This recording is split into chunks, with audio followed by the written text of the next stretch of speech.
Sa ating mga balitang pambansa, tatlong makapangyarihang individual na ang sinasabi po tinitignan ng Presidential Anti-Organized Crime Commission o PAOC na posibleng nasa likod pa raw ng mga POGO operation sa Tarlac. Gaya po ng mayor, konektado rin daw ang mga nasabing individual sa mga POGO hub sa Porac at sa Bamban, pero hindi raw muna ito papangalanan ng komisyon. Nauna pong sinabi ng PAOC na hindi maaari maging state witness si Mayor Goo. Pero maaari daw nila itong pag-isipan pa kung mapapatunayang may mas mataas pa umanong opisyal sa alkalde. Gate naman ang isa pang abogado ni Goo na si Attorney Stephen David, kailanman daw po hindi ipinahiwatig ng mayor ang kagustuhan niyang maging isang state witness.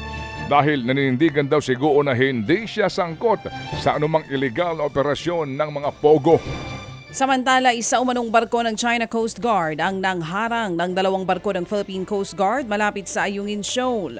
Ayon sa dating US Air Force official at maritime security expert Ray Powell, hinarangan ng CCG 5203 ang dadaanan ng BRP Cabra maging ng BRP Cape Engano. Hindi rin daw bababa sa 6 na maritime militia ships ng China ang nakasunod sa mga naturang barko.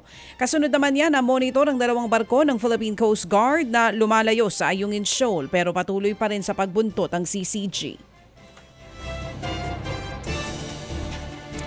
Agad pong naglista ng mga kahilingan ng isang grupo ng mga guro para po sa incoming Education Secretary Sani Angara. Hiling ng Teachers Dignity Coalition sa bagong kalihim makipagtulungan sa mga guro para mapabuti ang sistema ng edukasyon. Hirit pa nila, taasan na raw din po ang sweldo ng ating mga public school teachers. 15,000 pesos na across the board wage increase at hindi bababa sa 36,000 pisong entry level ang isinusulong ng grupo. Bukod sa aumento sa sahod, pagandahin din daw sana ang working conditions ng mga guro at bigyan sila ng sapat na suporta. Una nga pong inihayag ni Angara na tiwala siyang tataas ang sahod ng mga pampublikong guro ngayong taon o sa taong 2025. Samantala, plano naman ni dating Senator Antonio Trillanes IV na maghain pa ng kaso laban sa dating Pangulong Rodrigo Duterte at kay Senator Bongo. Ayon kay Trillanes, may kinalaman ito sa umano'y Frigate deal ng Philippine Navy. Mismong si Duterte raw ang umamin noong 2019 na nakialam silang dalawa ng kanyang dating aide sa nasabing kasunduan. Nauna nang naghain si Trillanes ng kasong plunder. Laban pa rin kina Duterte at Go sa Department of Justice.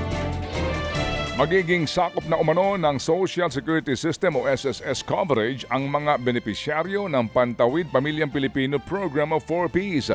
Sa ilalim po ng programang 4Ps Alcansya Program, mabibigyan po ng low-cost premium ang mga mahihirap mula din sa kontribusyon ng mga benepisyaryo. Protektado din nito ang kawalan po ng pagkakakitaan, sakit at iba pa. Gagawa raw po muna ng contribution subsidy table ang SSS para nga sa mga organized group sa ilalim po ng 4Ps. Sa ngayon ay nasa 4.3 milyon ang bilang ng mga benepisyaryo ng 4Ps sa buong Pilipinas. Ted Filon at DJ Chacha ngayon nasa Radyo 5 92.3 News FM Monday to Friday 6 to 10 a.m.